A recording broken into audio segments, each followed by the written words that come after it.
show us 6:30. Let's go ahead and call the meeting to order. And go ahead and call the meeting to order. If you could, go ahead and do a roll call for us. District 1, District Morrow. Present. District 2, San Cortez. Present. District 3, David Emery. Here. District 4, Michael Rodriguez. Here. District 5, Charles Tate. We'll go ahead and press on. And those of you in the audience, we actually have one of our council members, Charles Tate, who's actually deployed right now. But on and off, he'll actually be joining us for different meetings and stuff, so in case he comes up. But we're going to go ahead and press just so we can kind of keep ourselves on time. So if everybody can please rise and join me for the Pledge of Allegiance. I pledge allegiance to the flag of the United States of America and to the republic for which it stands, one nation, under God, indivisible, with liberty and justice for all. All right, thank you so much. Appreciate that. All right, we're going to go ahead and jump into item number 4. This is citizens to be heard. This is for citizens that do not have anything that is on the agenda and they would like to go ahead and address the council. City Administrator is going to check, see if we have anybody.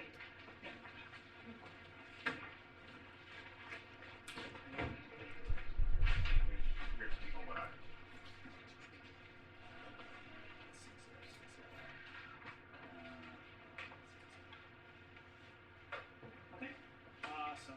Okay. Just ask him one more time. Any citizens to be heard? Nope. Did you have something else besides what's on the agenda, Commissioner? Wait till the agenda item. All right. Thank you. Appreciate that. Okay, let's go ahead and move on to item number 5, consent agenda. Consider approval of payment of bills. So, Council, we don't have anything tonight for you. We approved a lot last time. Lynette's been working diligently on this $8.5 million certificate of obligation, getting a lot of information back. We got a rating call this week, so we're going to push that till the next meeting. Excellent. We'll just go ahead and bring it forward. I'll have a few extra ones to go on along with that. All right, let's go ahead and move on to item number 6, open session. A, consider and act upon the 2023 Atascosa Central Appraisal District budget. So, yeah. So, Council, we either have to do nothing and it passes, or if you do not want to approve it, we have to disapprove it by resolution. I've sent you the packet on what the appraisal district sent us and what they're looking at. They've got some increases there. I think they've reworked the budget. They sent some more information today. There's a lot to it, so I think we can let the people here from our representative, Kimberly Falk, speak to it. She's on the board, as well as the commissioner from Atascosa County. They might be able to explain it a little better than I do. We've been working through a lot of things, but I know they've done some major changes to it since the last time we were told about it. Appreciate it. Commissioner, come on up. Excuse me. Good evening, Council, Mr. Mayor. 2 parts to this. I'll report on what the Commissioners Court did this morning. The Commissioners Court disapproved the budget. The reasons for that, if you want me to explain, I'll be happy to. Initially, the budget came out with a 19% increase from the last year's budget.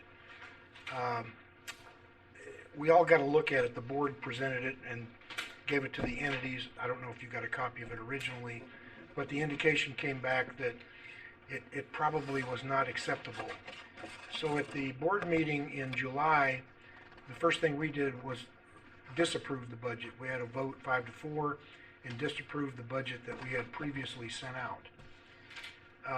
Subsequent to that, at the end of the meeting, one of the members requested that it be brought back up to discuss. So the board went through it, and the board reduced the budget from these numbers are approximate, 19% down to, I think, 12% increase from the previous year. And I voted for that. It was a unanimous vote to present it out to the entities.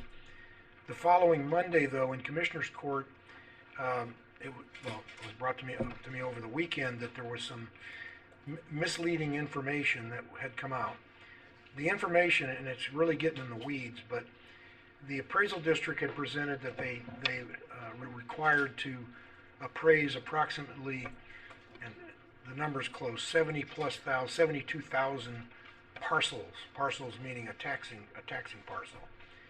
However, upon review, almost half of that is done by an outside appraisal firm, which directly interfaces with the appraisal district's computer software. So in court on Monday, I changed my vote and voted no and recommended that we disapprove, and we did disapprove. Now, since then, there's been some other discussions. Ms. Falk may have some more information that I don't, but that's the basis on which the Commissioners Court disapproved it, because it was a 12-point-something% increase. The judge and the county auditor looked at their budget and came up with another budget which would have increased it by about 8%, still taking care of the salary needs of the employees, but eliminating the need for one new appraiser. And I'll go back to that on the parcel counts. When you subtract out the mineral parcels, which are not done by the appraisal district, it comes in, the number's rough, between 42 and 46,000 parcels that they're responsible for. And that puts us comparable to Medina and Wilson counties. And those counties had fewer staff than we did. So that was the reason the judge discussed this with us. We discussed it in court and decided to disapprove this budget because it increased their staff by 1.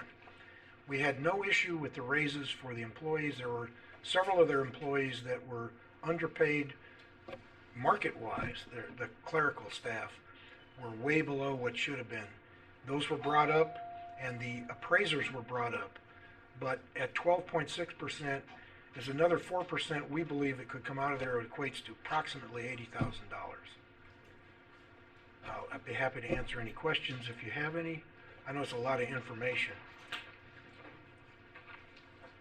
And if I can't answer it, I know Ms. No, Falk I can. have one thing, and you may not be able to answer it, but I noticed on one of the employees, the clerk, salary from 2022 to 2023 goes up $11,000. Yes. From 32,000 to 43,000 and change. I ran a percentage on that. That's approximately a 35% increase in salary. So There do were- you know anything about that one? I don't know the specifics, but I do know that the clerical staff were extremely underpaid. And the attempt there was to bring them up to the same level as the clerical staff of the county, equivalent jobs. Yeah. Seems like quite a big jump in 1 year. Might be better to break that up over a couple of years. We'd all like to get a 35%. I wouldn't mind myself, but Thank you. That's all. Any other questions? oh, if I may, I'll give you a copy of the resolution that we did. Pass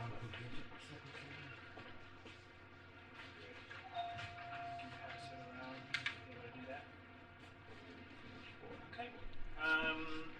Anything else, Commissioner? I don't. Okay. Mrs. Falk? How you doing, Hi, ma'am? how are y'all doing? Good. Thank y'all for having us here.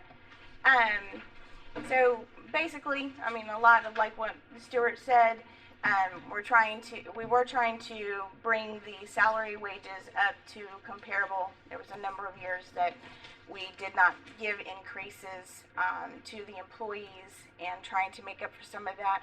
I do believe that one of the ones that the increase was higher is because of like some supervisory type things. There's a couple of employees that were low and they're actually supervising peers. I don't have the exact one. The But- information wasn't on the sheet. I thought it might be something like that. Right. We did go through all of those carefully at the meeting though, so those I do believe are, we all supported that, trying to get people to where they need to be. I know the issues came up with the parcel counts, and the information that I had is out of the 74,436 parcels, The district appraises 61.23%, which is 45,596, and then the remaining 28,840 are the ones under contract with the outside company. That was kind of the breakdown, but I do know that the county has looked at a lot of the details as well too, just trying to do the right thing for what we need for the future. There's a lot of growth, particularly over here in our area. We're just trying to make sure we do the right thing for the employees and the district and just everybody that's involved here. So, is there any questions that I can answer for y'all? So council, for just so you know, Mrs. Falk represents us and the board along with the Lytle ISD. Lytle ISD, yes. And be able to do that. Do we know what Lytle ISD is doing on this? I have not spoken to, I've tried to reach Michelle, but they were kind of out during the month of July. And then I reached out again today, but she was in a meeting. So prior to this meeting, I did not hear. I was told by Michelle, our chief appraiser, that they were supportive of the first budget that came out. So, but I don't know that firsthand. So, just so y'all are aware. That 1,600 number for the physical impact to the city, is that nominal or is that high or low? See if I- That was on the agenda item, physical impact, $1,670. So if I make it, so that's just a fee we pay quarterly to the appraisal district as part of their budget. It's a little higher than what we paid last year, but that's understandable. I think we typically paid, an extra impact. It's gonna be a couple hundred, $200-300 more than what we paid last year in there.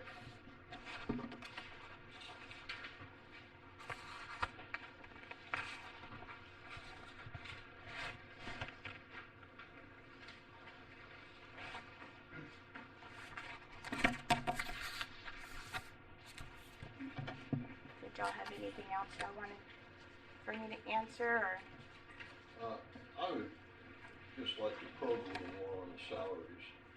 I understand where the clerks and whatever need to be brought up to market. I'm looking at the chief appraiser, from 21 to 22, the salaries increased $800 in that 1 year. For 22 to 23, this budget, it's $5,603. So that's more than double the increase from last year. I believe Stuart was in a 6% is what we were, Right, 6% on every is employee, $5,800, other. and that's just about where it is.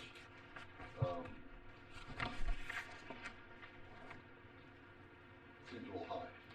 we were doing, what we were trying to do is all employees, at least at the minimum of what the cost of living increase was this year, which was 5.9 something, that, Social Security, everything, went up by. So that's what we were trying to do for them, in particular because they had been skipped for a number of years, where we gave them no raises at all. Right, yeah, I ran the numbers down here. Most people are between 5 and 10% increase in pay. Again, I can understand on some of the people who have not been brought up to speed lately, but I would suspect that the chief appraiser has been where the chief appraiser needs to be over the years. But the increase this year is double what the increase was from 21 to 22. She's not where, we tried to do that with the first budget to put her at kind of par with where salary needs to be. And when we went back at that meeting, we took that down to just 6%, and we'll have to worry. So it was higher Well, than this? yes, she's not near the average. So, Is there any background? I am concerned about the clerical staff. I think we all agree. Was there any background that was brought up of the reasons why, they actually fell behind over a period of years?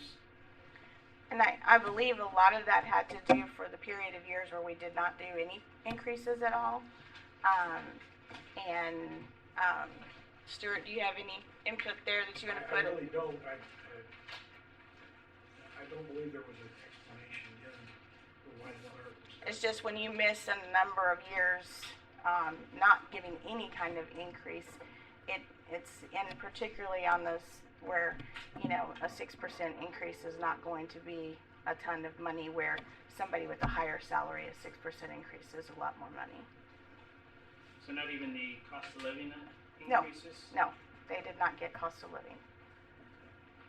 You know about I'm correct on that, right, There Stuart? may be 1 or 2 years where they did not, where the county did not, but every other year is 3%. 3%? Yeah, that's a normal one you usually see. But there was several years where they did not If I receive might that. add, Mr. Mayor, Yes. the county and councilman, we don't have any issue with the salaries. I think we've studied them, and we believe that they're equitable, that they're deserved and they're needed. The only thing that the county has issue with is the additional staff, which I don't know how we slice that, because I wasn't on the budget committee, but it's a dollar amount. I don't know. The budget that the county auditor came up with was an 8% increase versus a 15% increase. That's quite a difference. So we had no issue though with the salaries as presented there, because it was, the main effort was to bring everything to the should have been. The issue was the increase in the overall budget beyond that. And the extra position was budgeted at $47,500, I believe. The extra position that's in there, which is for the chief appraiser. I mean, for appraiser, sorry. Would that then be the difference between an 8% increase and an almost 13% increase? That 1%? There's some other things, some minor things, but that's the primary driver right there. And what did y'all come up with on the 8%? Was like $40,000 I decrease? have no idea. I have not been privy I to haven't seen it. the budget that they were working on, so I'm not sure about that. But I do support what we have done as far as the salaries for the current employees that we have. I do support that. I do believe what they're trying to do is based on the parcel count and I forgot what it's called here. There's an association that they go by. What's the recommended parcel count, but it's not laid out that way in the law as to how many they're supposed to have per appraiser that they have. So I have that here somewhere. I just got to find it. Should have put my glasses on before I came up here, right? Sorry. So it's the International Association of Assessing Officers. Recommendations regarding organizational structure, and that's what they were basing that on. For appraisal personnel, recommends 3,100 parcels per appraiser for countywide appraisals, and then the reappraisal plan that the district has breaks that out into like a 2-year cycle of how many they're supposed to be doing. And right now, with the number of people that they currently have, we're not able to get to that number each year, which is 22,000 appraisals per year. If you look at it like that, we would need 7 appraisers, and currently we have like 4.5 of that. So that was a reason for the asking of the additional. I know Stuart and them have gone and done some, like further with the counties that are very similar to us, asking them what they have, and they have a less or about the same number, Stuart? I'm sorry? The number, like what did you say, how many did? I don't know the number, but at least from Medina and Wilson, they had less staff than we did. I don't know the exact. And if there's information that you want me to find out, I'm happy to do that as well. Well, I think we have to, based on the timeline, I think we need to be able to provide guidance Yes, we need to, if you're not happy with this and you've got additional questions, we need to deny it by resolution and send it back to the appraisal board to work on it again. If not, then we're giving our thumbs up to it. And we have till the 25th, I believe, of this month. So, any questions for Kim? Thank you so much. And Thank you very for much. Throughout the years too. Oh, Thank you so much. No problem. Happy to do it. Thank you. I really appreciate that. So council?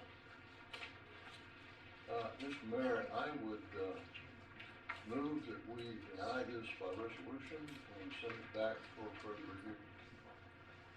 Okay, I got a motion on the floor for us to go ahead and deny this per resolution. I'll second. Okay, I got a second. Any further discussion? Just a little bit, I trust our, county commissioners and our judge. I know they've looked at this and along with their auditor, discussed it in quite a bit of detail. So we have a little time, and I think we need to send it back and look at what's on again, see if we can get it down off that almost 13% increase. Okay. Any other discussion, inputs, council? All those in favor? Aye. Any opposed? Okay, motion carries forward. Matt, if you can please work with. I'll work through legal and get us a resolution. Yes, sir. Thank you so much, Commissioner. Thank you, Kim. Thank you. Appreciate the opportunity and the input If for you our guys have council. any questions, don't hesitate to give me a call. Will do.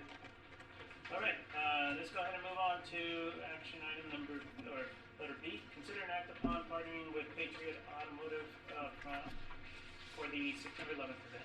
Council, at the last meeting, the owner of Patriot Automotive came forward and wanted us to partner with them for September 11th event. However, it wasn't an action item, so we couldn't take any action on it. So it's before you tonight. There's no physical impact to us. It is just allowing them to use our decal and say that the city is supportive of it, of them feeding first responders and stuff on September 11th that morning. I'll make that motion as well. Okay, got a motion on the floor. Got a second? Okay. Any further discussion on this?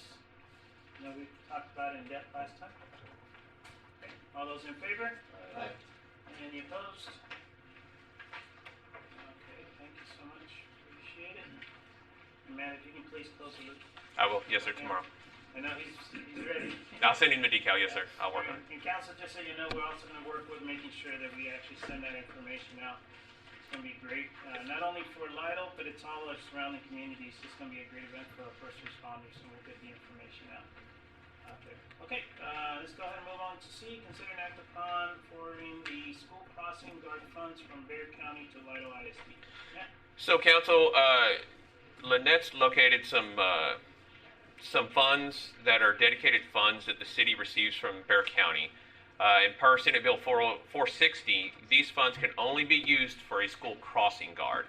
If we can't use the funds for school crossing guards, then we can do something else. We can't transfer them to the school district to use for that, and we can use them for something else, but the first priority is a school crossing guard. I'm not sure if this has been done before. We've just identified several items in this account that we need to do something with. So it'd be my opinion that we go ahead and catch up for this current fiscal year and go back 1 year and pay the school that money. That's what it's dedicated for, and it's there for the kids, and that's what we should be using it for. Comes out to roughly $6,600, and then you allow myself in finance to work with the school district to see how they want to receive those funds moving forward, monthly, quarterly, yearly, whatever works best for them. But that is dedicated money that we can only use for that. So thank you, Lynette and Matt, for signing and designating, making sure that we get those funds to the appropriate place. Well, those funds were for previous and current year? The 6,600 is for 1 year back. There was Okay, thank a few years we located, but we can't fix it all. I can only fix what we can. you. Can I make a motion to forward Bear County School Crossing Guard funds of previous year, estimated $6,600 to the Lytle ISD? Okay, got a motion on the floor for us to go ahead and do that. Second. Okay, got a second?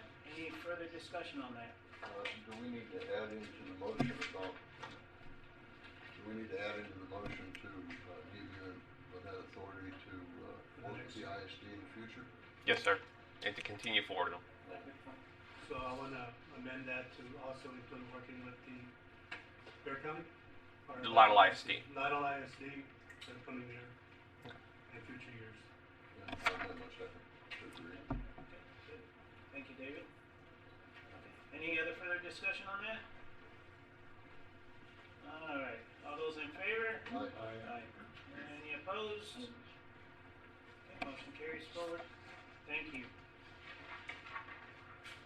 That will actually help out. It's not a lot that comes in per month, but it does add up and it will actually help out.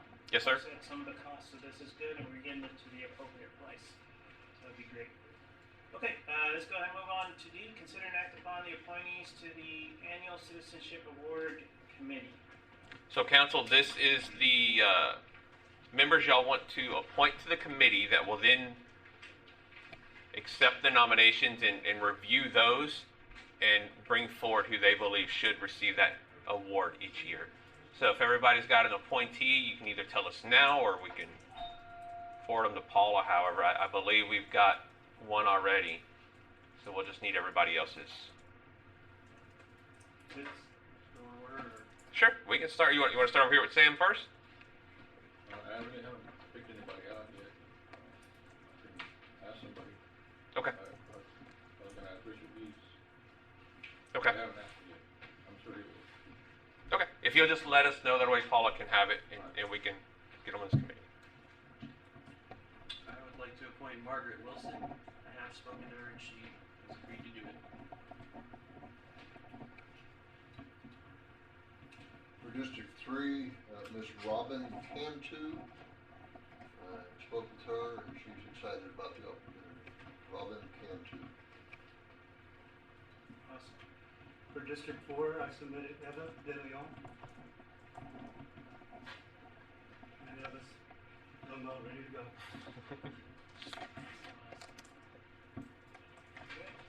And do you remember who the other is? I sent that was from Mr. Rudder. Okay. I'll reach out to Alderman Cate and see if he has one. Let me get to, if possible, see if maybe we can get by next meeting, so we can go ahead and take care of that. There's certain things based on what we came up with that we start working in September. We need to put things out with the intent of shooting at the end of October. Go ahead and get the committee formulated and taken care of, so we can go ahead and make that announcement for the holidays. But yeah, see if we can do that. I think since we're still waiting for two other ones, I think Molly, should we just wait until we get everybody together to go ahead and get the whole appointees named, or should we just go ahead and name these? You can do it as they come up. That way they can start planning to meet and move forward, and then you can just add the others at the next meeting this month if they're starting all together. So, That works best. for Council, if us. we can get a motion for us to go ahead and take care of them. I move that we approve for the committee the citizens who've already been named. Mrs. Wilson, Mrs. Cantu, and Mrs. De Leon. Is that correct? Yes. Okay. Got a motion on the floor? Second. You got it fast. I'll go in a second. Okay. Got a second? Any further discussion on that? Yes, my discussion is if Ms. De Leon was in my district, I would have nominated her. But she's not, so thank you for doing it. Well, yeah, but that's one of the things too to keep in mind. You don't have to stay within your district. If you have another candidate, that would be a fine person to nominate. Mayor, you're going to be chairing that committee. That's correct. Thank you. That is correct. So, but this is good. She back there? Yes. Sounds like we got some groupie shirts. We gotta come together and put something together for that, without a doubt. All She right. knows everybody. This is awesome. That's awesome. Okay, any further discussion? All those in favor? Aye. Any opposed? Okay, motion carries forward. We got three. Yay. We got three appointed. Appreciate that. Okay, let's go ahead and move on. E, discuss an update on original request by Karen Bragg to revise the posted speed limits and to install speed humps on Lytle Somerset Street. So council, this has been before council for some time. We did a lot of research on it back when I was in the police department and agreed that it wasn't so much maybe a speeding issue, but a traffic volume issue. We did, however, choose to reduce the speed limits from 30 to 25, and data showed that that worked. We reduced the speed by average 5 miles an hour. There's still, I guess, a high influx of traffic on the road by sheer volume. So if we wanted to look at anything else at this point, it's a sheer create an inconvenience for someone to drive down the road by putting speed humps in my opinion, 1 or 2 probably isn't going to do the trick. You're going to need several down that road. I will tell you, I had prices on this, but I don't know what I did with them. I just saw this and forgot, hey, I had prices worked up. If I want to recall, it was about $3,500 a set by the time we do all the speed humps, buy all the signage, and do all that all the way down. I know we have to work through legal and getting an ordinance drawn. If I remember the last time we did some speed humps on all that. So however the council wants to move forward, we'd have to look at the budget and see where we're going to take that money from this late in the year, or we could look at it if we've got some extra funds next year. I just don't know how many extra funds we're going to have next year. It's going to be tight. 6 is what we get measured out. We've done that twice. What was that cost? Do you remember, Chief? Around 15,000. But yeah, 6 okay. of them. But again, the 6 of them, but that's also, we had the issue with the signs come up. 6 speed humps is a minimum 14 signs. One saying speed humps ahead on one end, speed humps ahead on the other. Every set of speed humps has a sign on each side. Yeah. So that's 14 signs you'd have to shove on that street too. Talking to Mr. Rodriguez, we had a conversation. We're also afraid that if you put a whole lot on that side street, there's always potential people are going to just turn up and go up the other street, the one that runs parallel, Diamond B or Starcross Street. No, I cut through the neighborhood. They could potentially go up and circumvent all that. So that's something Mr. Rodriguez talked about, which I didn't even talk about. All we're going to do is we're going to shift that traffic volume from one road to the next road. But however council wants to move forward, I'm here to do whatever council wants. So I will interject that we do have $150,000 set aside for street improvements that have not been used. That is on the road paving that they are currently working on. So how much will we have after that? 0. Never mind. Y'all remember you talked about engineering, we got water standing on Lytle Somerset on one end. Plus you'd have to repave that street before we put speed humps on it. But they're not gonna last, that street's not gonna last as long as the speed humps if you put it in the condition it's in now. But we talked about getting it engineered out of car wash, putting concrete in there so that water doesn't stand, so it moves on. On the other So side. let me get this started, Mayor. Let me make a motion, and then we can put in the particulars. Okay. So I want to make a motion to install speed bumps on the Lytle Somerset Street. Go ahead.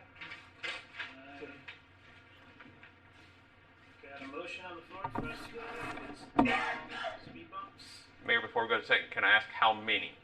That makes a difference. So having had conversation with Karen, Ms. Bragg, she had mentioned 2. Now I know Chief Riggs was talking, and that's why I wanted to make the motion to see if we can get a second. This way we can go into the research, find out what's going to cost, how many we actually need. As Chief Riggs was saying, we also got to get the citizens to realize that these signs are going to be in their yard, with these speed bump signs. So that's something else. And then 2, I guess I can say now, I want to call all the citizens, especially the residents of that street, to come and join us in the next meeting on August 22nd to voice yea or nay, or if they have opinions. Because we really need to get this going. It was, 1999 when this originally was put out there. So we need to get something rolling. Okay. I'll wait for a second. To answer your question, Gotcha. just 2. I just want to make sure we didn't move too far. Okay. I've got some comments once we get a So second. you're making a motion for us just to install speed bumps? That's all you want in your motion right now? Okay, so I'd like to amend the motion. I'd like to make a motion to investigate the installation of speed bumps on the Lytle Somerset Street.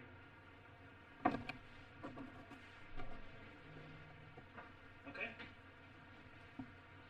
motion on the floor.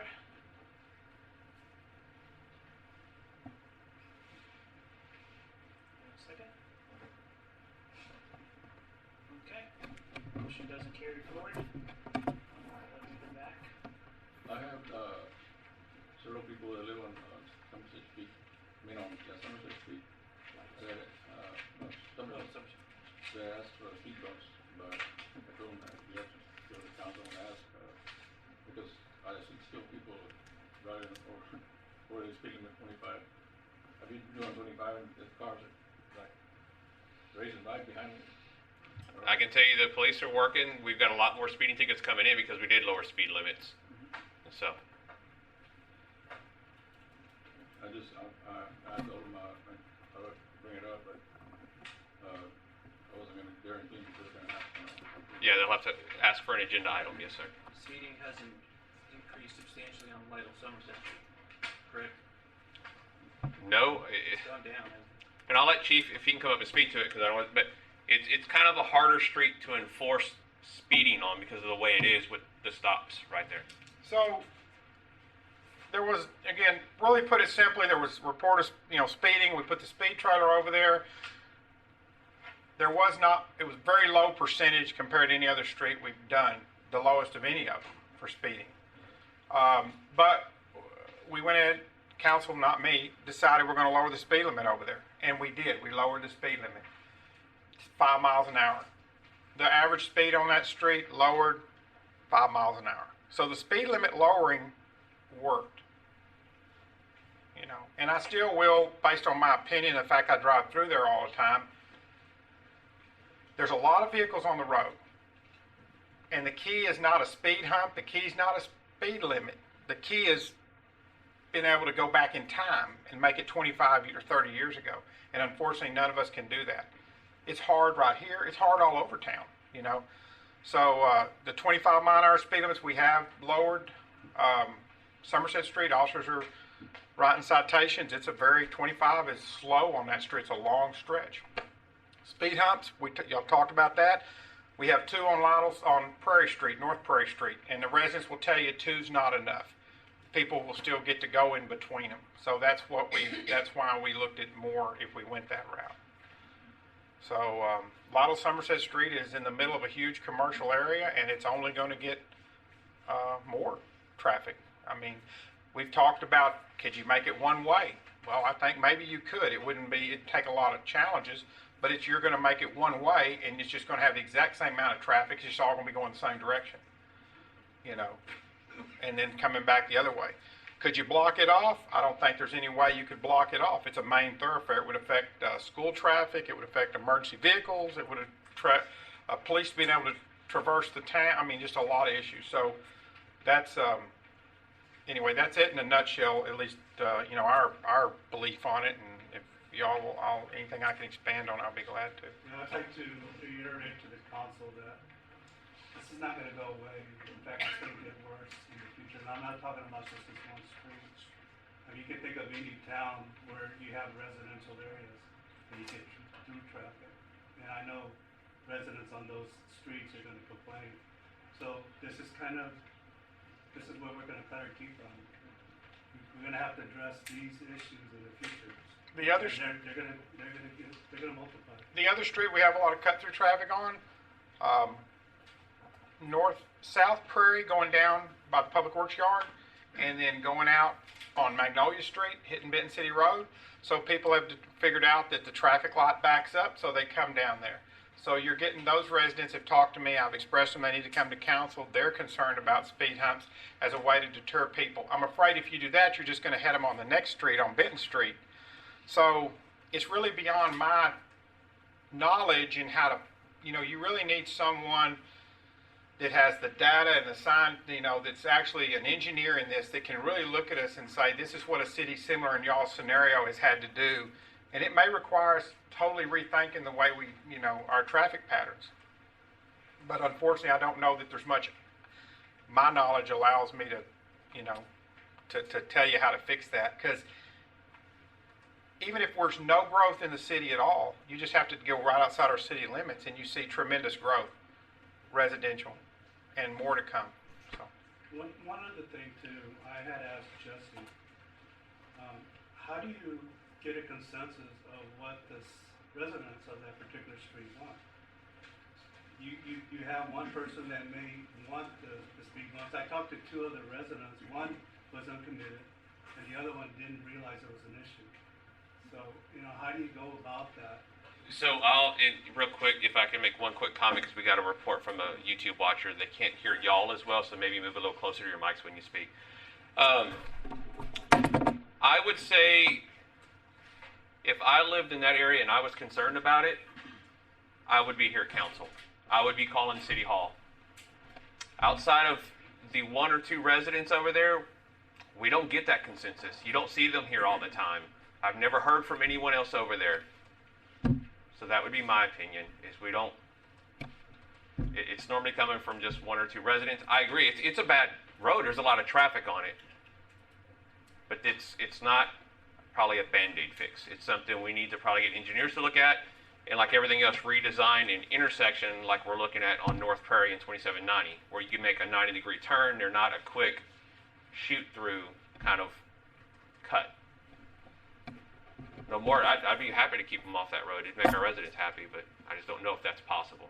So is there a way to amend the motion that at least get something to look at the situation?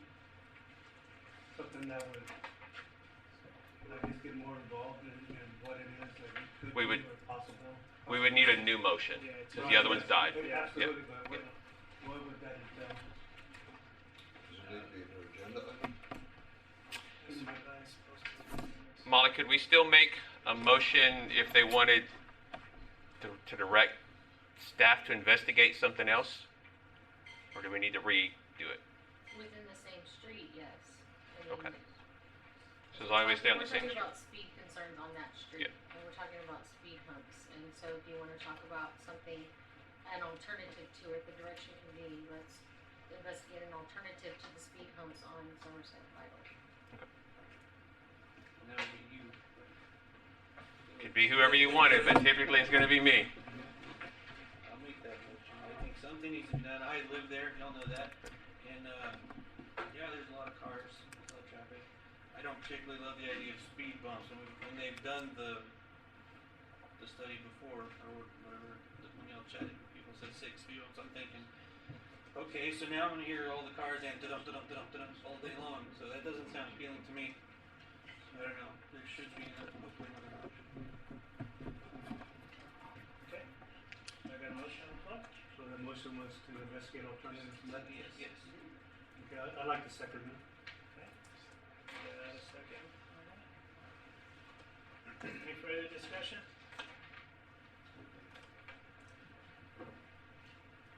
All those in favor? Aye. Any opposed? Okay. We'll do that. Okay. So, we'll go ahead and take a look at that. I know I've highlighted it before, this goes back to the 90s. This has been on and off, taking a look at it, so I appreciate the council actually moving in that direction for us to be able to figure out what we can do for that area. It's very important that we actually take that next step, be able to do that. All right, let's go ahead and move on. I think we got a few people here to talk, and I want to be able to discuss a little bit about F. So F, consider and act upon possible revisions to city subdivision and zoning codes to require buffer zones or other requirements for the development of mobile home parks. Ms. McDonald, Tammy, come on up. And then we have 1, 2, 3, 4 possible, maybe 5 who would like to speak. So we'll give everybody a chance to go ahead and speak about this. Okay. All right. Okay. Again, I wrote it down so I wouldn't forget what to say. So I was just going to say we're here again because we are concerned about the plans for the new trailer park permits. The site for the trailer park is right behind my home. I live on the end of Martin Street, which is not far from the police station. I understand that the rezoning occurred in 1997 and cannot be changed. So I wanted to go on record to say our city is not ready for this many homes. I'm asking the city council to consider the restrictions that we have put on other developing subdivisions. Space between homes and more space from the property lines. I'm also asking if we could ask the Harris family, which I'm glad that is here, to have a plant barrier as well as a fence barrier between the property lines. There's wildlife all around our house, and this development will most likely kill them. We have deer, hogs, bunnies, foxes, and much more. The trailer park will also affect our homes. We bought our house in Lytle to be away from the city, to be spaced out from our neighbors. The trailer park will affect our home's value, not to mention the crime that is associated with the constant revolving door of people moving in and moving out of this type of home. I grew up in Lytle, I work and I live in this community. We ask that you think about our small town that is busting at the seams and make a decision that is best for our community. Do you have anything? Not at this time. Council? I want to hear what this goes. Any questions? Okay, we appreciate that. We're gonna put a little summary after we actually get everybody, so we can hear everybody. Okay. So thank you, appreciate that. Okay, who else would go ahead and like to come on up? Come on up, ma'am. Ms. Harris? Hi, Mr. Mayor and Council. I'm sorry I haven't met you yet. I'm Jolinda. Mom, so nice to meet you. In response, actually, I am just here for information. There's so much going on in the city, and everybody's going, oh, what's happening here? Oh, what's happening there? And, stories get all mixed up. So I'm just wanting to let y'all know what our ideas were over there.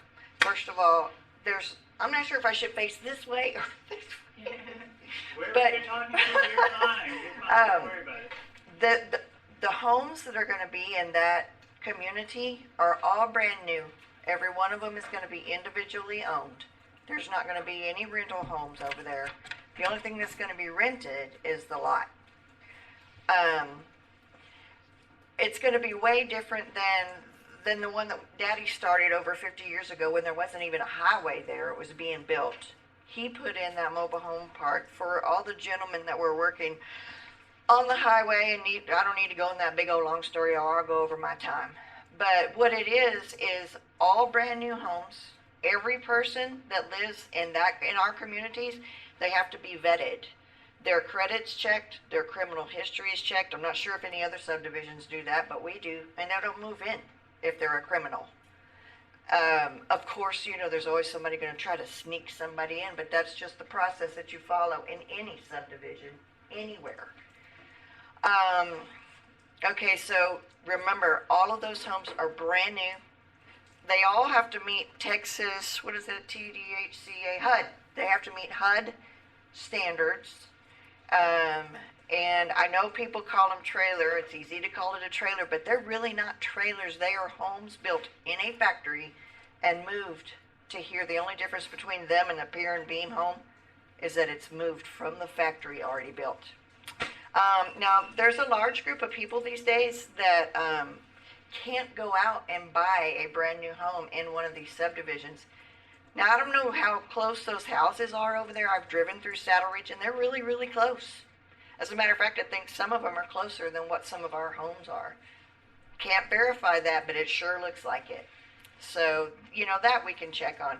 But these people like newlyweds, or maybe even a retired veteran, or an older couple wanting to be in San Antonio to be closer to a doctor, and they want to have their own home, but they don't want to have another lifetime of a mortgage, this gives them the opportunity to do that. It's giving a whole group of people an opportunity to own a home that can't buy in these subdivisions yet. They may be able to later, but they can't right now. I already told you each one of the prospective owners is vetted, or they don't live there. If they are not approved before, they don't live there. I know that, and I am not certainly pointing anybody out, so please nobody be offended, but I know, because I lived in a mobile home a lot of my life, and there's nothing wrong with it, but for some reason there's a stigma as to it being a lesser lifestyle of living, and it's really not. And I know over there on that 16 acres that's been there for nearly 50 years, there's about 100 families there that would beg to differ that it's not a lower lifestyle. It's just a different one. So just remember that these families are just important to the functioning of this town as people who don't live in our communities. We're all important, and we all need an opportunity to own our own home. I'm just asking that if anyone thinks that this is a lower standard of home, go out and drive every street in this city, every one of them. Don't be selective, drive every one of them, and look and see what kind of homes and what kind of people we have in this really cool city. And it can be even better. The plans for this thing are really nice. Curved streets, wide enough streets for fire trucks, for school buses, and all of that. So I'm trying to just squelch some of the worry because people get crazy and hear something, and then when they tell somebody else, it's a different story. When that person tells somebody else, it's a different story. So new homes, individually owned, it's not a revolving door. And if you're concerned or whatever, if you have questions, ask us. We're the ones who have the answers. Don't believe everything you hear around town, because some people get really dramatic. But that's basically all I'm here for, is information. I just wanted to give you the information we have so that if y'all were considering things you may have heard around town, that this is what our plan is. So consider that whenever you are considering this. Yeah, there's a lot of people coming into town. And we have also provided a home for a lot of really good people in this community. We have a police officer that lives there. We have a county deputy that lives there. So there's a lot of different kind of people there. And that's the kind of living that they prefer. Or they do something different. And that's basically all I have to say, y'all. I have a couple of questions in reference to the previous speaker. Are there plans now to fence the entire area? Well, the plans were going to be discussed tonight, but we couldn't get on the agenda. Can't answer that for sure. I'm sure it will be, but I don't have that in front of me, so I'd rather find the answer for that and get it to you. So I guess that answers my second question. I was going to ask if it was going to be a restricted entrance, gated type community. It's not gated, right? So there's long-term plans that it could be. There's going to be multiple access points, but looking for a clean, safe, quality community, it's something that we've done before. I'm working with the Harris family. So going back to the plans that were submitted, we haven't seen it. No. Forward. So is there a fence to answer the question? There is, and there's a little bit of flexibility to what extent what the fence, whether it's, a game fence you can see through, which is typically, we're building a barrier, not a concrete wall, perimeter, but. I would just ask if he's gonna speak that he come forward so that everybody on YouTube can hear him through the microphone and then announce who he is and why he's here. Appreciate it. Absolutely. Thank you. Thank you all for your time. Members of the City Council, Mayor, thank you. My name is Casey Homer. I'm working with the Harris family. We have some sister properties down the road where we're trying to do similar expansion projects. We provide all sorts of financing to provide the American Dream home ownership and a high quality and brand new manufactured home. But regarding the question of the fence, all of our properties will have a perimeter fence of some kind. However, to the extent of the type of material is yet to be determined, as we're still pretty early on as far as trying to get through the platting process, which is a little unfortunate. We're hoping to be here to submit that platting process, or at least start it. However, we'll be on the next agenda, and we'll bring some materials there which we can present. Again, we have some drawing depictions. We can bring some flyers related to our homes that we'll be providing. But a lot of the specifics as far as like material type of that fencing is still yet to be determined. But we will have fencing. I went to California a couple of times and I saw several mobile home parks. They're really nice. They have like front porches, covered front porches. They have nice yard. They have, some of them have rock in their front yard. Some of them had asphalt and they have real nice driveways. And something like that would be nice. I agree 100%, sir. The So I'm familiar with that type of gravel. So we'll be embracing the natural landscape. We will have grass. We will have landscaping, concrete driveways, asphalt roads. They would have very nice porches built to standard. And I like the awning. That's typically an upgrade item, but they do have the option of upgrading their porch to allow for an awning. Same with the shed and same with carports.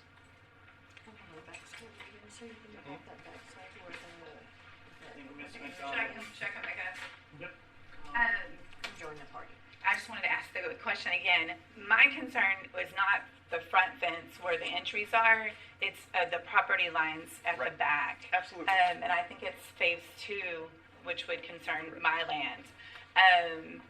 The spacing between the houses is a concern, so I would like to, I guess, know that, because I guess in my head I envision it really close together, kind of like the current trailer park. I think the houses are beautiful. I mean, my father lives in a trailer, and so I have nothing against trailers.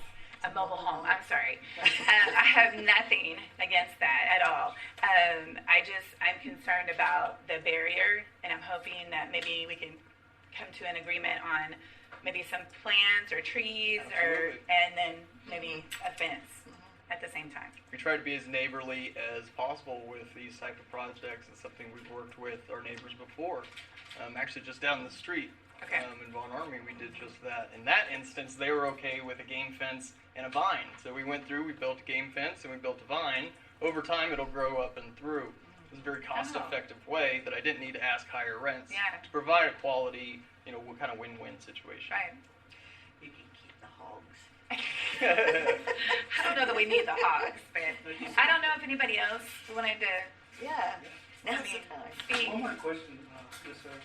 You mentioned that there's going to be no rental. So I understand Harris is not going to place a manufactured home for rent. But what if a person moves in, has their manufactured home, and decides they want to rent, or they want to lease?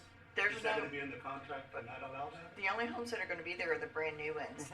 No one's moving their own mobile home in unless it is like straight off the lot. What I'm getting at is I could purchase, yes. Is that going to be deterred? Is that? So it would need to be approved and go through us if that was going to be the case. There are some instances where it might make sense, an older couple, they need to go home or they need to do something. On a case-by-case basis, something we can work through, but not the intent of having a third party come in and bring 10 homes as rentals. I've never done that, and because we've always found that it was the biggest problem, because then the renter would say, oh, well, I'm not renting from you, that don't work. That doesn't work. But whether it ever, I've seen it happen when I was back in college. I lived in a mobile home park up there, and there would be someone living next to me, and he said he was renting from his grandparents because they moved somewhere else. He's in college. When something like that happens, and let me just speak for myself, because it's new working with Casey. What we always did, no one ever moved in unless they were checked criminal or background and credit background. But no, a subleasing, that's. Well, I'm just bringing that up in case there's a question about that. So my concern, here's a scenario if we're going to go with the rentals. And you know how I feel about the school district. Okay?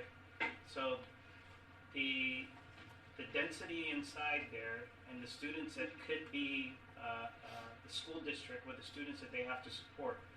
It's one thing if it's owner and they're the ones that are property owners and they have that, but it's another thing once you start renting it, and who comes in there and how many. And I can tell you that in some of the mobile homes that you currently have, there is different families in there. I know, and that's something that we. Let me finish. So I would request that you take that into consideration as you come up with an HOA or the guidance that you come up with. Because that's not fair for our school district. What we get from the value of the home to what the time and the effort that our school district puts in, we have to take that into consideration. Yes, sir. So I want to be very careful, and I want to make sure I stay on the agenda. But right now, because of the rentals and what Mr. Rodriguez is saying, I'm very sensitive about that. And I think we all need to be sensitive because we're tasking our school district to do a lot of things. and they're very limited right now. They don't even have the money to be able to put an elementary school together. Can I comment on that or not? But you can. But I'm just saying, please be very considerate of what we do in that mobile home park because of the impact it has with the school district. Anything that you can do to help finance the school district would be highly recommended. So I can tell you one instance we've done in our sister property, Amarillo, is we have an after-school program. We have tutors that come in and train the kids to take those resources off those the Amarillo ISD school system in what their after-school programs allow. So we've worked with local groups and churches to try and support our kids and set them up for success. We've looked into several different options, very open to ideas, but it sounds like we're on the same page regarding the renters and the higher turnover and what that leads to. And I know that you're right, that does happen. But once we know about it, we start fixing the problem. We don't allow them to continue to do that. And because I know because the school calls me and says, so and so and so and so live there, and I'll say, well, this is who's renting the home, but these are their kids. Those other kids don't live there. And so then the school takes back that, talks to that parent because they don't actually live there. Because there's a lease on every one of them, but on the renting thing, it's just, all they're going to do over there is rent the land. They're going to own their own home. Thank you for the opportunity. No, thank you. Thank y'all for listening. Esmerina? Nope, go ahead. Can I just ask another question before Sure. you guys go away? Just because I don't know. If you're renting the land but own the house, the school district still gets tax from the owners of the mobile home? Yes. They're taxed. Two counts. They're taxed on their home. We're taxed on the land. Okay. And I will tell you, these appraisal districts have been increasing the rates on manufactured home communities at significant rates. Right. And that gap is closing. They've got some of ours. Yeah, that's another old story. And new But homes yes. have continued to climb in value, 35% price Right. increases in the last 6 months, And 65% in the last 2 years. I want As to. those goes up, so does the tax revenue. I want to let you know that in the past, like, let's just talk about the 16 acres that's been there.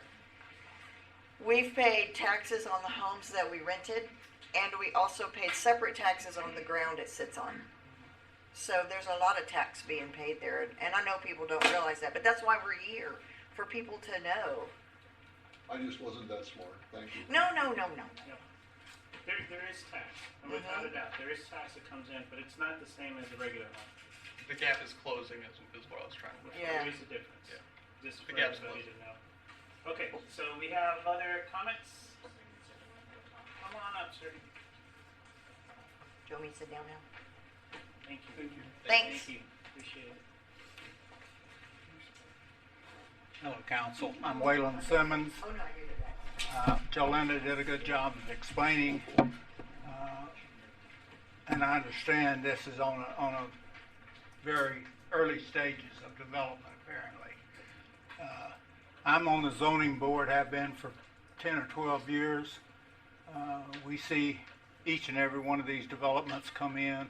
We have to approve them, and there are certain things we require, certain things that you can put in, but there's certain things, and a buffer is one of them that would be required, because you've got an addition that's been there for a long time. I've been living there 44 years.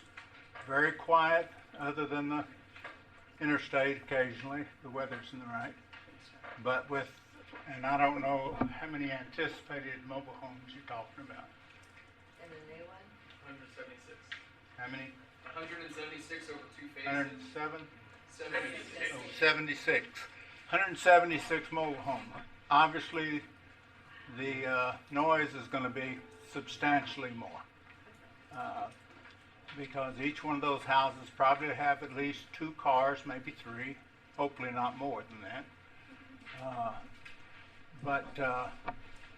And we were talking, y'all were talking about the taxes, and the taxes, whether a mobile home has its wheels on it or it doesn't have its wheels on it, can be taxed differently. and the school district does not get, as well as the city probably, but the school doesn't get near the taxes off of the mobile homes as they do regular homes. And you can figure, if you're gonna have 176 mobile homes, there's gonna be an average between 2 and 3 students per house. So you multiply that out so you can see what that's gonna do to the school district. And that's extremely costly. So we have to consider all of that. And I would just like to say that, did y'all say a while ago that this was approved as a mobile home park in '97? When Daddy bought it. It was zoned, it was rezoned. It was rezoned, but was it approved as a mobile home park? Yeah, there's a plaque on it. I know, Matt, I think the only thing that we've seen so far has been just the rezoning portion of it, is that correct? Yes, so it's pending going before the engineer to review everything to see if it meets all of our current codes. Okay, but this has not come before the zoning commission. No, as it I has not. understand it. No. I think where we're at right now is, what was submitted is for them to figure out the cost that it's gonna take to do the engineering, is that correct? Yes. Okay, well, that was my concern, because I had been on there a long time and it's never come before the zoning while I've been here. It hasn't gotten to that point yet. And so we're a little premature, I guess, to this point, but it's good to get all the information you can get off of it. And that's appreciated. That's all I have. Thank y'all. Thank you, appreciate it, sir. Okay, Ms. Medina? Come on up, man.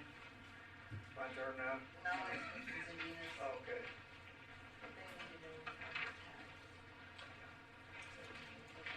Good evening. Thank you for having this meeting, and listen, I'm gonna be moving around a lot because, okay. Go ahead and stay both of you. I'm just gonna stay out of the way.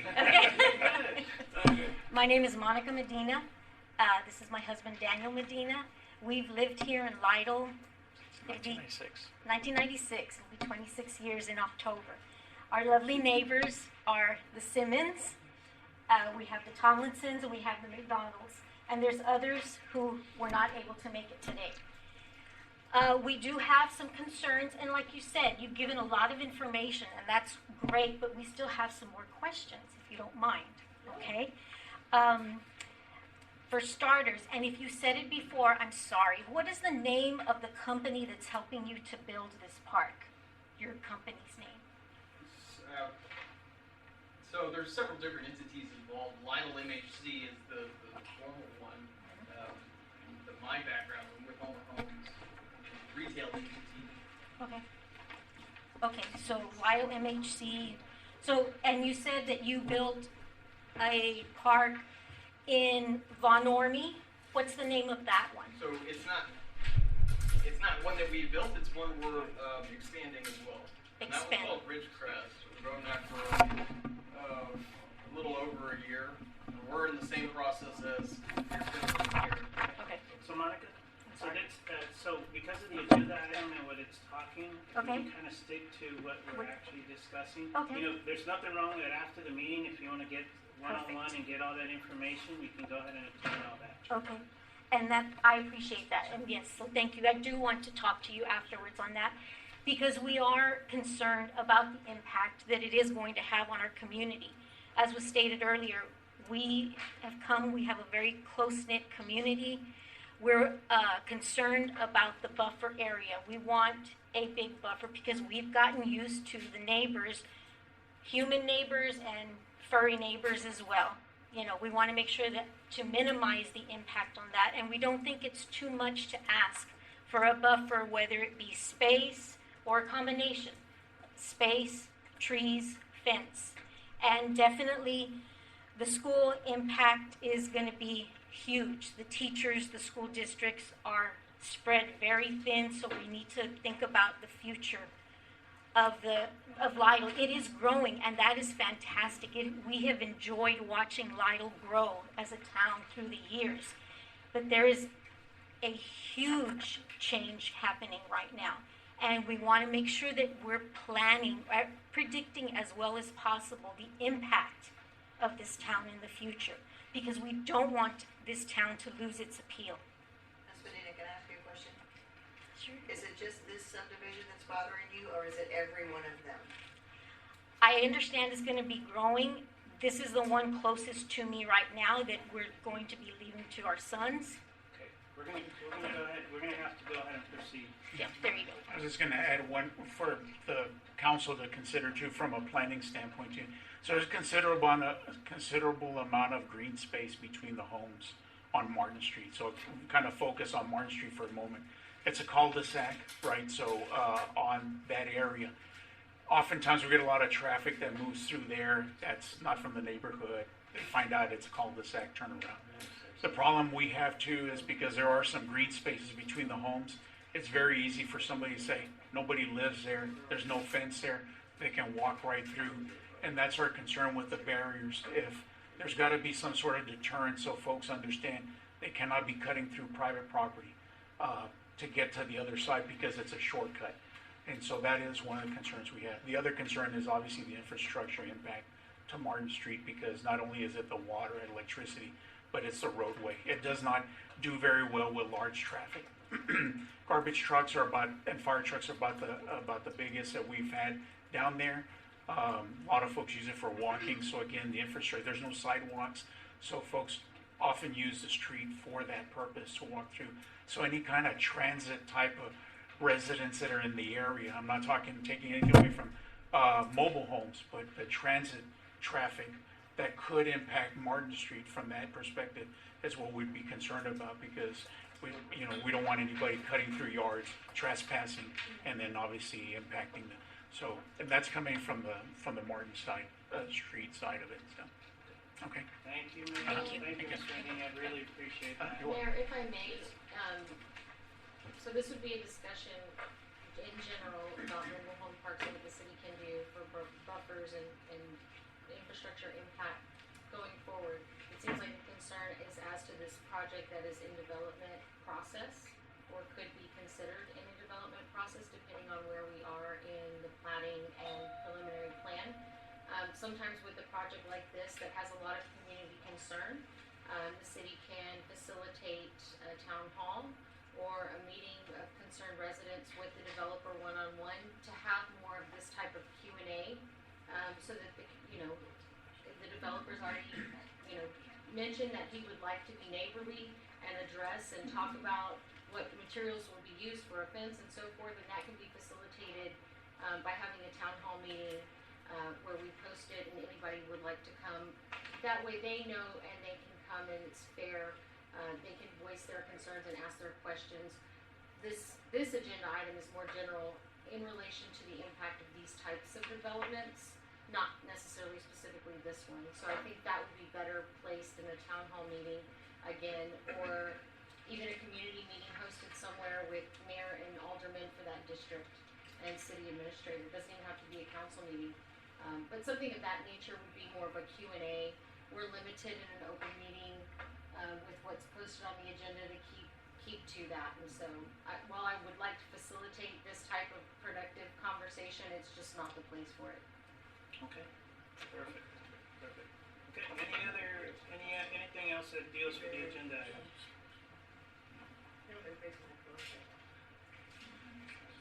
Mr. Mayor, that is a question. Yes, Mr. Harris. Yes, sir. Hang on, Mr. Harris. Stay right there. Stay right there. Wait,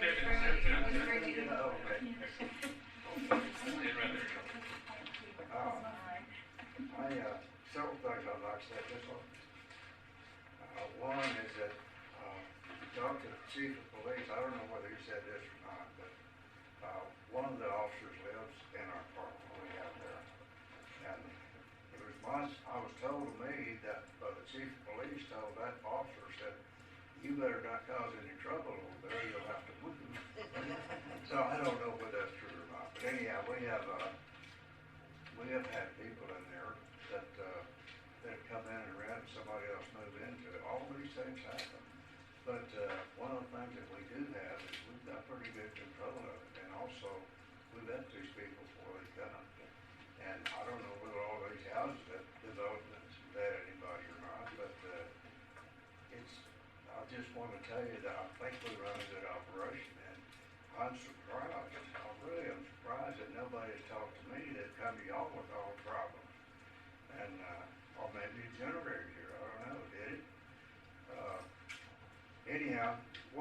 questions I have, are there any tax abatements done on any of these developments? The other ones. To answer the question, no. Yes? No. No? No. There's no tax abatement on any development? Okay. Against. Is Yeah. there any refunds of utilities or stuff? No, sir. So, I'll be more than happy to answer those questions any day, typical working day. Call me. Okay, well, the reason I'm We need to stay on asking the that agenda is though. because when I put that place in over there, I put 1.5 miles of water line, gas line, sewer line, and power lines in there. And, they all reverted back to the city. I paid for the easements across the two properties they go across. And we did things right at the time. But, you know, it seems to me like you're kind of moving the goalpost here on us, and we just see what we have to do with it, you know? But Do you not want a mobile home park in Lytle, Texas? Is that what it is? Well, Mr. Harris, I think we need to, based on our legal advice that was just mentioned right now, I think we're gonna have to schedule a meeting so we can have some of these discussions. I'll be glad to meet with you. So we'll be able to do that.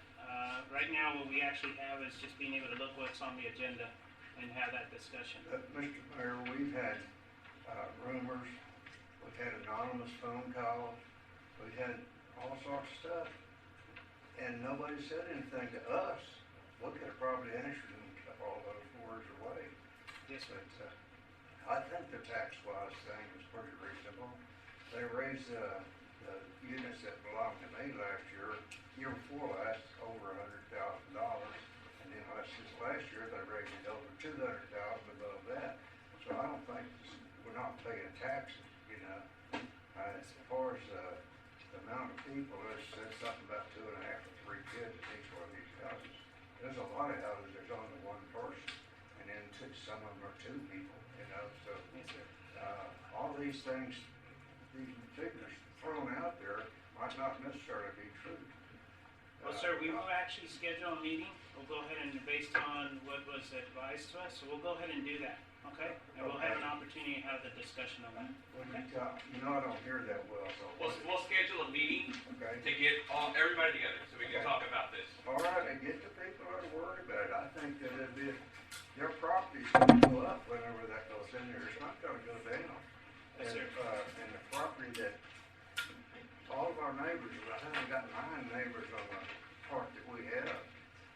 We don't have a complaint of water from them unless somebody here reminds one of them. Yes, sir. Well, Well, thank you for what you have done, sir. Thank you for what you have done over there. We appreciate that. Okay, if they do, well, sure, you know, Will do. we're a good neighbor. So, I think for the unknown, it's more than a lot of people and it doesn't need to be. I appreciate the time, the council. And I see the chief is left, but anyhow, I think if you check with the safety of the area and where people live there, that's probably one of the safest places to live in town, don't you think? How many It's calls not do the you have worst, I guarantee you that. How many calls do you have over there over another 100 We years? appreciate it, Mr. Harris. We're gonna go ahead and move on, but we'll definitely schedule a meeting. Go ahead and do that, okay? Mayor, I move that we table this agenda item for now and encourage the meeting that had been mentioned to go forward to address these issues. Okay, got a motion on the floor for us to go ahead and table. You got a second? Okay. Any further discussion? All those in favor? Any opposed? Okay. Thank you. So you can help us out with that. Yes, sir. Appreciate that. All right, here we go. G, consider an act upon the application at Pueblo Garcia to vacate the replats of lots 2D and 2E, Block 4, a Pester addition to the city for Lytle subdivision located in South Bend Street, South Beacon Street, Lytle, Texas. So council, this is one that's been before y'all before. This is the final replat. It's already gone through the engineers. They've approved everything. It went through planning and zoning on Friday and they approved it as well. So now we're just looking for formal approval from the council. Okay. I move that we approve the application as stated in the agenda item. Second. A second. Any further discussion? All those in favor? Aye. Aye. Any opposed? Thank you. Okay, H, consider and act upon the application, Ms. Collins to vacate and replat, 19A Block 40 of the San Antonio Suburban Irrigated Farm Subdivision located in 18506 Oak Street, Lytle, Texas. Again, council, this one's been before y'all before. It's gone through planning and zoning on Friday. They again approved that one. So we're looking for formal approval from y'all. It's approved by TRC. They've met everything.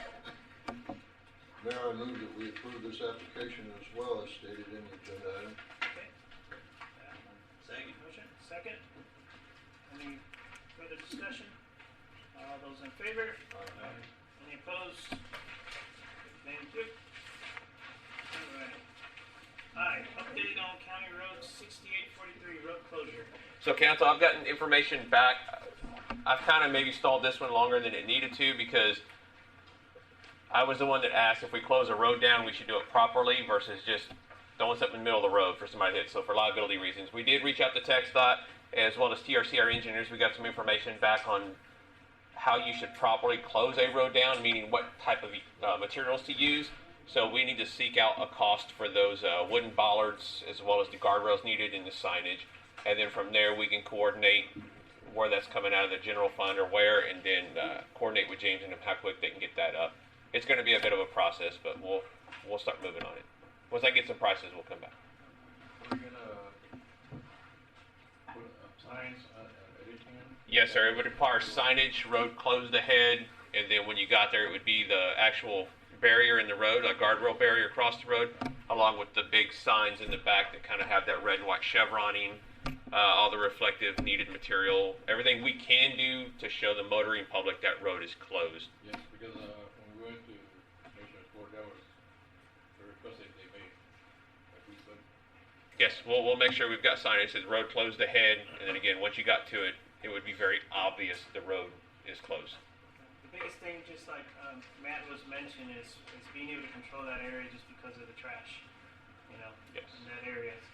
So it's one of those places out of sight, out of mind, and people actually do stuff that they shouldn't be doing out there. So we definitely need to be able to do that. We already invested money in there, cleaning it up, and it didn't take long for it to come back. So we need to take the next step to be able to do that. So thanks for the update, man. Yes, sir. Anybody have any questions? So by closing that road, that doesn't relieve us from the obligation of keeping it clean, right? No, but it basically stops from folks actually being able to just drive by And because it's in the city limits. it's in the city limits, that's correct. We'll have to work again on getting it cleaned again, Right. which is another task, So this of should course. help. But hopefully, once we've got it closed, we can then work on getting it cleaned up and hopefully stay cleaner. It won't be perfect, but if we can keep the roads off, the vehicles can be able to travel down it and stop to dump trash. Thank you. Mr. Rodriguez, the county already agreed to support us on this, Yes. so that's what's happening out there. Thanks. All right, let's go ahead and continue on. J, consider an act upon the removal of department liaisons. So council, when y'all adjusted the job description last time, placing all department heads under me, there's realistically no need for a liaison anymore. That would be technically me. So if you've got an issue, you wouldn't go to the department head because it would be circumventing the chain of command, and I wouldn't understand or know what y'all are telling the department head. So if I was giving him or them a different direction, it's just we need to channel everything in one direction. So really, in my opinion, no need for a liaison anymore. Let that become me, be that main point of contact. Y'all come to me, and then we can give that one general direction to the department head. So being here, was there any other purpose in having the liaison for the departments? So this generated from the way that we used to do procedures. A lot of our liaisons actually picked up responsibilities because we didn't have a finance director, because we didn't have a city administrator. So we actually jumped in, and that was one of the ways that we could help out within our department. That was the primary focus of, okay. Back then, staying informed, taking Jerry out to the waste management treatment plant. The only other thing that I would see department heads involved in is in the policy, which we'll fix, is it required approval to sell back emergency vacation pay, the department head approval or the liaison approval to the department head. But realistically, unless the department head would call and say, hey, is that in the budget? you're just kind of taking the word of, you know, the department head saying, yeah, they got, so now that could take me in there. So it would be them asking and requesting it, and we would actually have that knowledge right there. We have the different individuals already in there. So council, ask for, So I would go ahead and make a motion to remove department head liaison. a motion on the floor. Second? Okay. Any further discussion? I'm sorry. A second. Got a motion, got a second? All those in favor? Aye. Any opposed? Okay, thank you. Appreciate that. Alright, okay, we're doing good. Consider an act upon authorizing city administrator to enter into a lease purchase agreement with American National Leasing in the amount of $96,677 for a mini backhoe for the use by the Public Works Department. So council, you remember this current fiscal year, we budgeted some money to buy them a mini excavator. The cost on that mini excavator, the size they needed was greater than the $40,000. So in doing some research, I discovered that their little Bobcat tractor they use is over 20 years old, James. They've taken pretty good care of it, but it's still an older piece of equipment. So I was able to identify a piece of equipment. It's called a mini backhoe. So take a Bobcat and stick a backhoe on the tail end of it, the excavator portion, and it's an all-around piece of equipment. The attachments they already have for their Bobcat would fit on this item already. We've looked at some other attachments that they sell from this company and some upgrades we're going to do to it to prepare us for the future for additional upgrades as we move along. I did seek out leasing from two different companies because the cost of this machine alone on the quote you'll see was $94,935 for the machine, and then the two attachments they want, the 60-inch broom and the 72-inch grapple arms. One was $5,900, the other $4,200. Those are pieces of equipment they currently do not have. So if they had to go pick up brush, they got to do it by hand. Now they're going to have the machines just like the contractor we use to pick up our brush. So we can actually get some more done with it as well. We can't afford to do that turnkey, just like we can't afford to buy the police cars. So I reached out to American National Leasing as well as Government Capital. Government Capital sent me back some information and also stated it would have to apply for credit, kind of apply and see if we were still approved. They quoted it on a 3-year term, 5-year term, and 7-year term. However, American National Leasing, we are already pre-approved. If you told me yes today, we're ready to rock and roll. I'm choosing, if you look at there, they got a 4-year term. It's a 4-year with a $1 buyout. You can see it would be a trade-in as well of our old machine for $8,500. So in all, we would buy this machine and finance it over 4 years, 4 annual payments of $26,793, leaving us $1 at the end of 4 years to buy it, and we own it after 4 years. So that would be my opinion, as you allow me to enter into the lease purchase with American National Leasing for that piece of equipment. Fiscal impact, really none. We're going to carry forward the $40,000 we have in this year's budget, and we're not going to make our first payment for a year from the day we take delivery of this machine, which could be within the next week or two. So it would fall into next year's budget, but only the $26,000. Does that $96,000 include the 2 attachments you're looking at? Yes, sir. And this would allow for the trade-in of the older piece of equipment. So what does that leasing mean to us? What if we go out there and break it? What does that mean? We still have to fix it. It's not like a leased car. It's lease purchase versus a loan. I think there's some stipulations when you deal with government money is whether or not you can take loans out for more than a year, but you can do a lease purchase and carry that for a long. You work it as debt into your budget.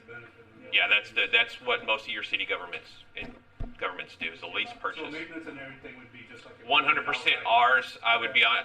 This is something we'd work into the budget yearly, maybe twice a year they come out, and they would service both of our pieces of machinery. The big backhoe and this one, change all the fluids, and just, they're on a cycle. Let's just get it done. We'll extend the life. Any manufacturer warranty on this? 1 year. Like on a car, 1 year? Yeah, I believe it's a 1-year manufacturer warranty on it.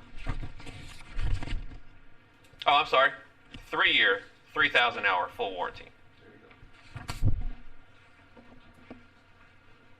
Council, this would be a big help. I've seen James and the guys out there with very limited spacing, so this would actually give them the opportunity, instead of doing it by hand, a lot less, so they have a lot more opportunity.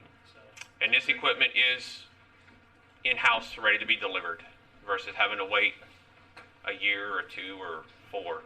You know the brand, is it JBC? JCB, yes, sir. And it'd be purchased on the government cooperative purchasing through Sourcewell. Make the motion that we approve the lease. Okay, got a motion? Need a second?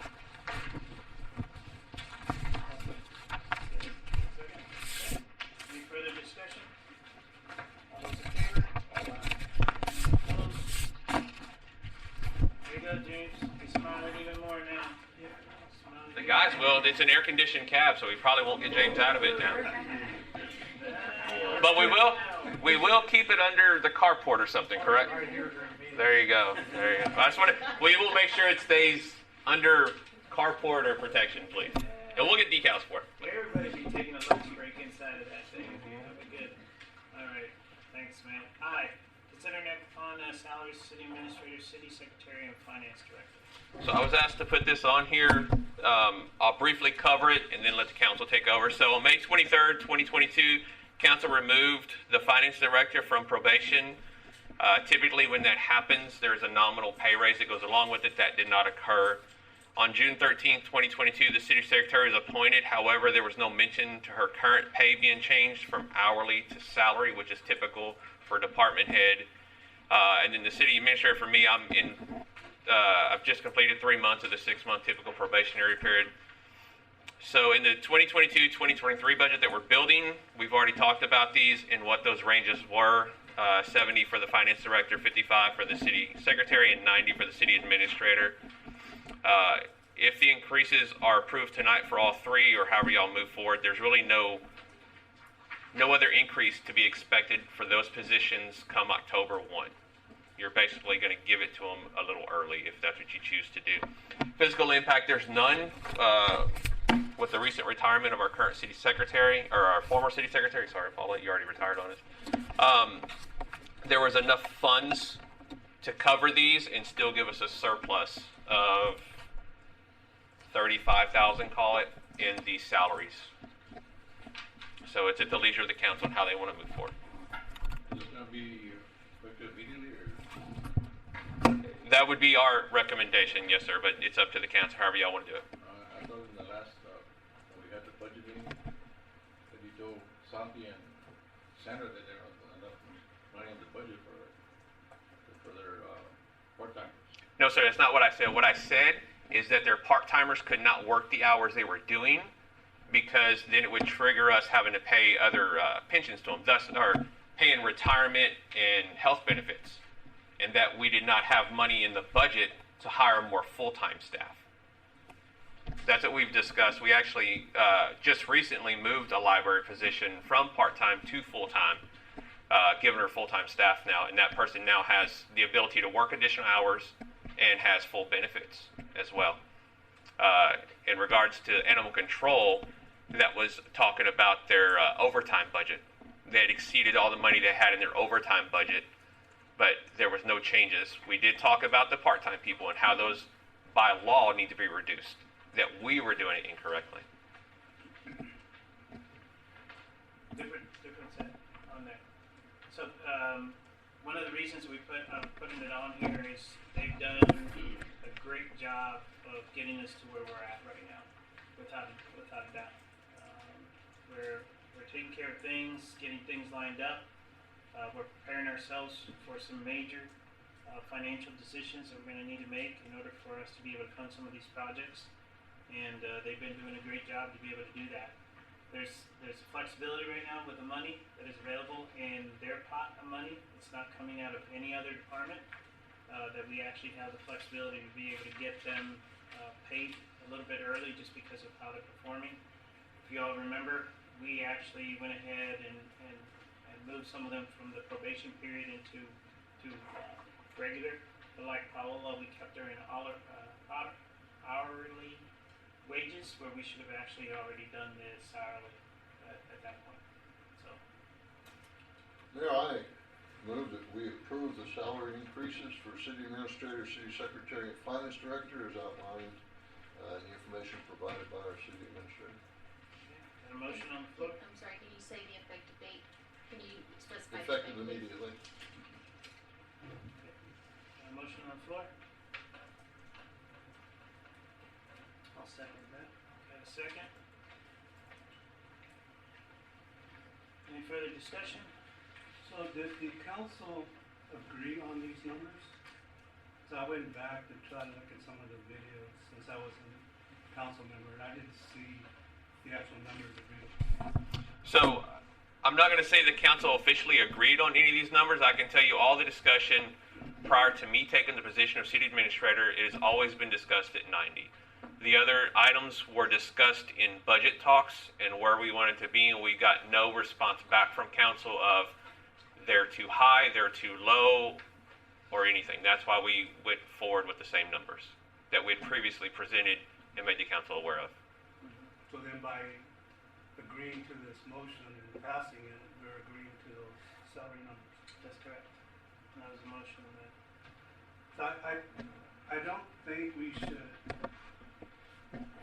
cut the probation period short. If we agreed upon, or the previous council agreed upon, the 6 months, it should be 6 months. I do understand that you guys are doing a lot. I 100% agree with that. There should be compensation. I mean, we're talking about the city secretary didn't get compensation. The finance director didn't get compensation. That should be done. But I don't think you should go in and make active their salary prior to the completion of the probation period. Yeah, and I agree with that. I mean, I don't have nothing against you, man. I know you're doing a good job, but it was said it was 6 months. 6 probation. months. And now we're moving it up to 90 days. I mean, So it wouldn't, this isn't removing probation, but I'm entertaining whatever the council wants to do. I'm here to work no matter what we do, gentlemen. I'm going to do the same job tomorrow that I did today and the previous week, and will continue to work. But we do have 2 other employees that, I mean, the finance director was removed from probation, and nothing happened there. The city secretary was appointed as a city secretary, starting the probation time for her, but there was no mention of any possible increase, moving to salary, anything on that. So we just need to address how we want to move forward. That's all. I agree with that. We should be making some compensation because their duties have changed. Yeah. And what we discussed back in May of '23 was requirements because you guys needed access. I mean, we realized that. Your titles changed, but you needed access to, confidential files, sensitive files. So we made that adjustment on May the 23rd. I just don't want to see the salary increase until the probation period has been completed. And it's like I said, it's not the person, you guys are doing a great job. I think we need to stick with the probation period and stay, at the end of the probation, you're gonna get this amount of money. And if we go with the numbers presented, that's fine.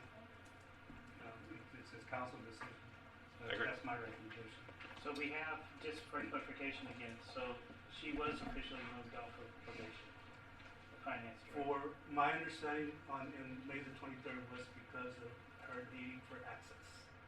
That's the only reason she was removed from probation. She was, That was my the understanding. meeting minutes stated that she was removed from probation, so it was done early. and how long has she been on, is it not 6 months, right? Yeah, I think we just, Started January 14th, so my 6 months. Okay, so now. Oh, so you already passed your probation? Yes. Yeah, So we should be able to do that if you're past it.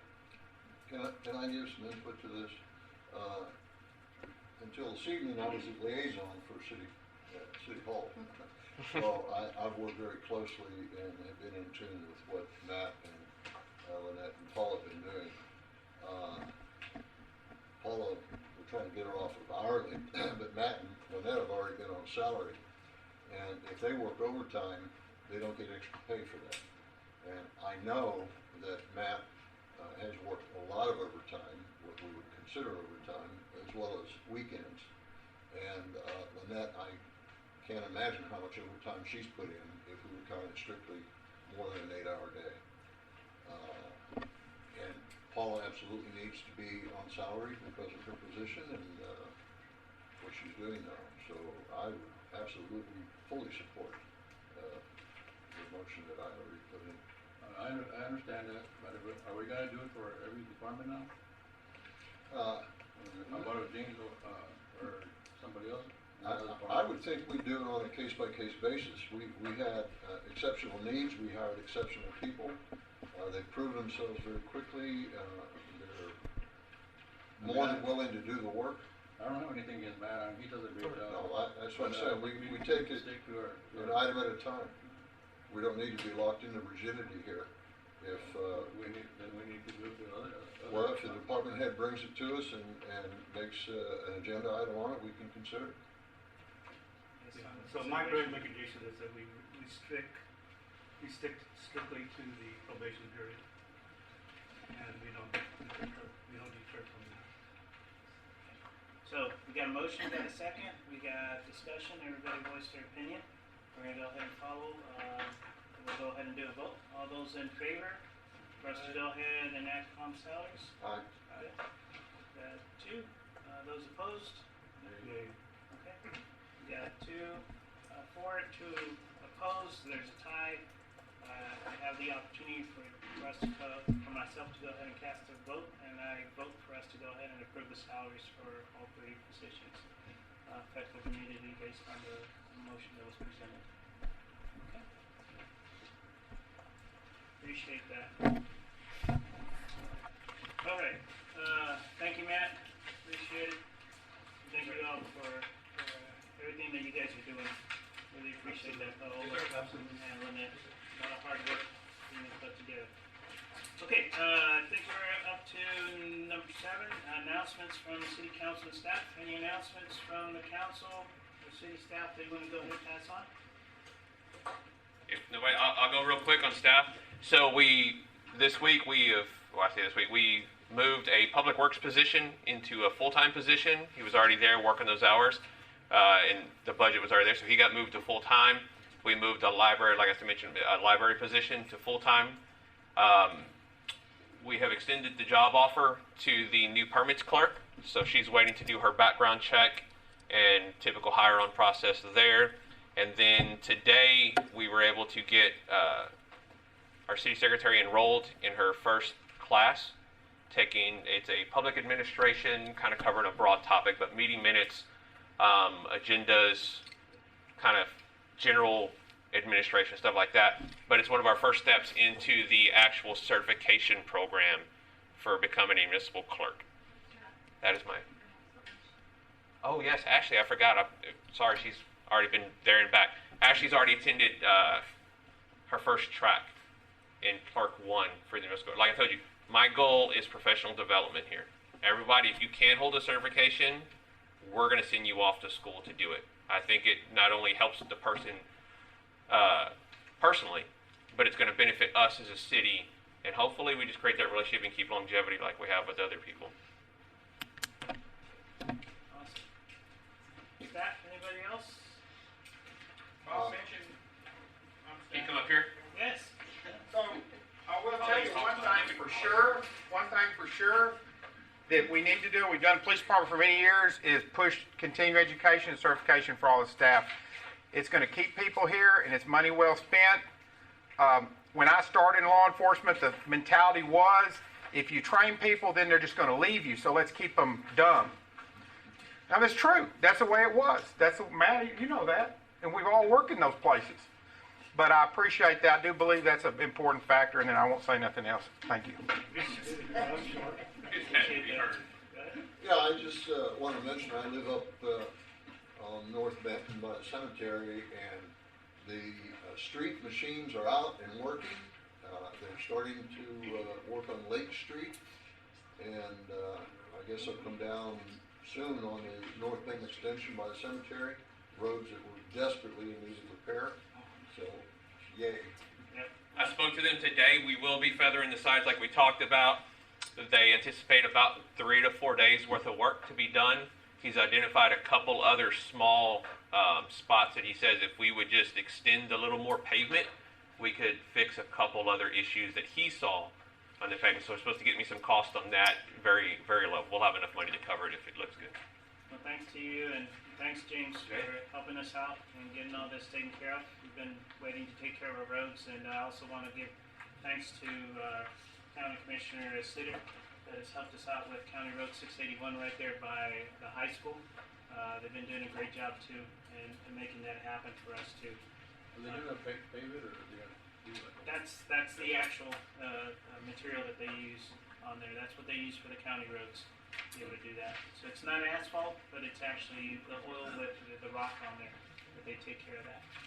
So, but they're not done yet, so they're still finishing up. If you notice, they still have some equipment out there. But it's a lot better than what we actually had before, without a doubt, without a doubt. Well, update, I know James is working really hard on this. We're getting closer and closer. A lot of the things that were open are being taken care of. He's still being able to sleep at night. It cycles through, and well number 4, he says no. He's still in the habit. How many years you used to go check, James? 20 plus? 20 plus years. James would get up in the middle of the night or whenever it happened just to make sure it was on or off, everything manually. So I think he's programmed that way, but our well now is set up. We still got to program well number 2. They've done the maintenance on it, and we're still waiting for some other equipment to come in here in the near future. But we'll give you an update as soon as we get that, but it's moving along, and that's good. We'll be able to take care of. Sirens are being worked on, Council, just so you know. We had 2 sirens. One of them actually, they got damaged by a wind when there was the shelter actually flew off and hit it in one of the storms that we had. So we're still working on them, but we'll get them up there. We went 3 months straight with all of our sirens working appropriately, which is a big, big thing for us. Want to give you a heads up. We got October. We have the cleanup. We're looking at possibilities. So for everybody, we're going to try to do the same thing that we did in the spring and the fall, for us to go ahead and have the dumpsters for our citizens to have a place to be able to take care of all their other stuff that doesn't get picked up. And we'll have the dumpsters in those places, whether it's here at the high school. Along with street walking on the same day for pickup. And street walking too in the common areas. Other thing I wanted to give everybody a heads up is ComZoom is little by little going away. Spectrum is picking up the contract. A lot of our citizens are starting to get the bills that way. Basically, Spectrum bought out ComZoom. So little by little, they're taking over it. They also will start making some more of the maintenance and different work around the city. So you're going to see a lot more of the Spectrum trucks running around here, along in the new subdivision in there. For council members, TML conference 5 to 7 October. So council members and department heads, let's pay close attention to that. There's opportunities for us to attend that, especially very affordable. It's just going to be in San Antonio. So save us a lot of money, and it's a great opportunity for us to be able to get either some training taken care of or some networking taken care of. Matt, we need to take care of the cyber training also for our... Yes, so we're required by the end of this month to do cyber training. Thank you to the chief for reminding me of that. He called me. So I think I've got everybody but one in the city hall already done. So we're trying to get everybody gathered by this Friday so I can report it back that we've done what we're required to do. So if you're accessing the internet or anything here at City Hall, you have to do the cyber training. It's a pretty quick course. It's not very hard, and you will pass the test. So for the elected officials, I think they have to take the course too, don't they? Yeah, you're accessing, if you're here and you bring your tablets and stuff like that, you access our internet or a device. It's coming through our firewalls, and yes. I'll send those out tomorrow.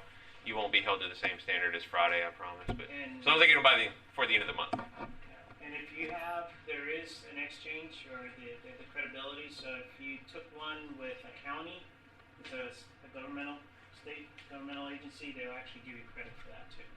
Just give me a copy of your test if you can, so I can throw it in the file and create. Okay. And we need to get that all done by the end of this month. So I'll be able to take care for the elected officials. Any of that overlap with the emergency action training that I No, sir. No, sir. It just basically talks a lot about spoofing and kind of cyber attacks and phishing and not like the cat. But you'll be able to take care of that. You learn so much in this 20-minute video on YouTube. It's character, like it's a cartoon you watch almost. It's really weird. They're trying to be humorous, but It's- they've done a much better job. Yeah. Okay, and then, 2 other points. Reminder, school starts this Thursday, so please, here in Lytle, I know some other communities started even today, so please pass the word around, let folks know. I'll be sending out reminders, pay close attention to our school zones, our buses in different parts of the city. It's gonna get very busy and very quick, during that time frame, so please keep that in mind. And lastly, we actually have,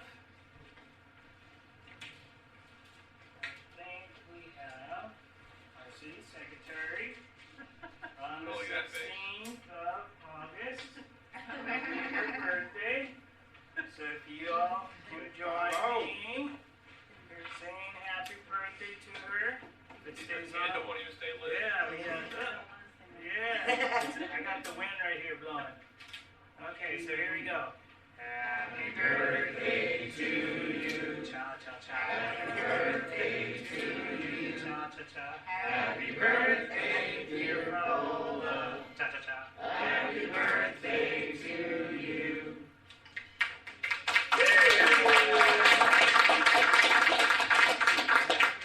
Happy birthday. If anybody, any last minute?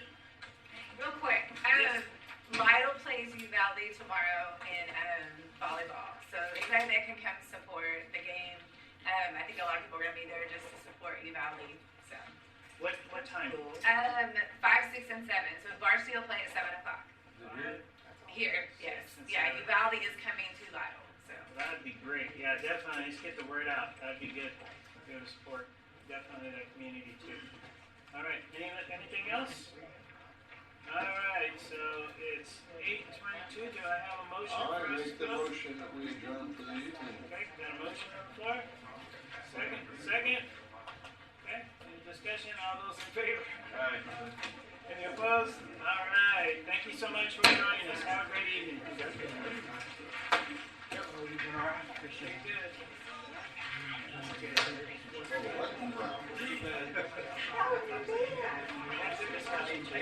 Good. Hey, how you doing, sir? Good. Thanks for clarifying.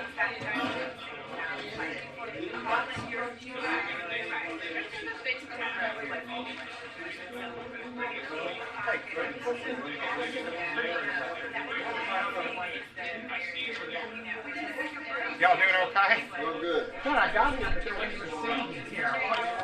Worked out well.